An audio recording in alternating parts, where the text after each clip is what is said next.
তারেক রহমানের দেশে প্রত্যাবর্তন ও বিএনপির ঐতিহাসিক বিজয় বাংলাদেশের রাজনৈতিক মানচিত্রে নতুন অধ্যায়ের সূচনা করেছে।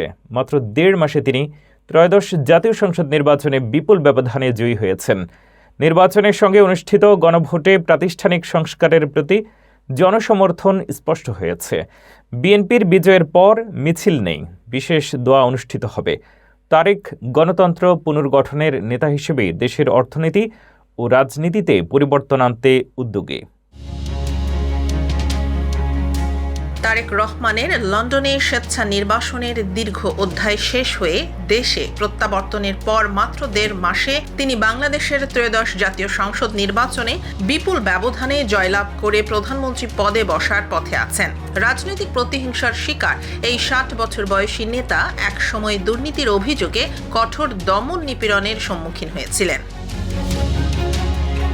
দেশে ফেরার দিন ঢাকার হযরত শাহজালাল আন্তর্জাতিক বিমানবন্দরে লাখো নেতাকর্মীর উপস্থিতিতে তার আবেগময় প্রত্যাবর্তন দৃশ্যমান হয়। তারেক রহমান বাংলাদেশের রাজনৈতিক বংশ পরম্পরার প্রতীক। বাবা জিয়াউর রহমান মুক্তিযুদ্ধের সংগঠক ও রাষ্ট্রপতি ছিলেন। মা বেগম খালেদা জিয়া দেশের প্রথম নারী প্রধানমন্ত্রী ছিলেন।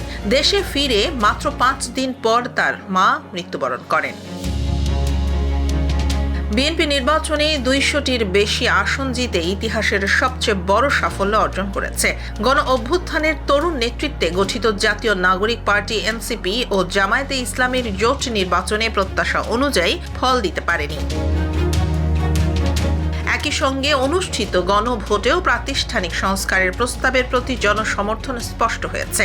প্রধানত নির্বাচনকালীন নিরপেক্ষ অন্তর্বর্তী সরকার, দ্বিকক্ষ বিশিষ্ট সংসদ, নারীর প্রতিনিধিত্ব বৃদ্ধি ও প্রধানমন্ত্রীদের ২ মেয়াদের সীমাবদ্ধতা প্রস্তাবিত হয়েছে। বিএনপি বিজয়ের পর কোনো মিছিল বা শোভাযাত্রা না করার নির্দেশ দেয় এবং বিশেষ দোয়া অনুষ্ঠানের মাধ্যমে দেশ নেত্রীদের কল্যাণ কামনা করা হবে। তারেক রহমান এখন নিজেকে রাজনৈতিক বংশধর হিসেবে নয়, বরং গণতন্ত্র পুনর্গঠনের নেতা হিসেবে তুলে ধরছেন। তিনি দেশের অর্থনৈতিক ও রাজনৈতিক উভয় ক্ষেত্রেই পরিবর্তনের পরিকল্পনা করছেন, যা ভবিষ্যতে রাজনৈতিক মানচিত্রকে নতুন করে গড়ে তুলবে।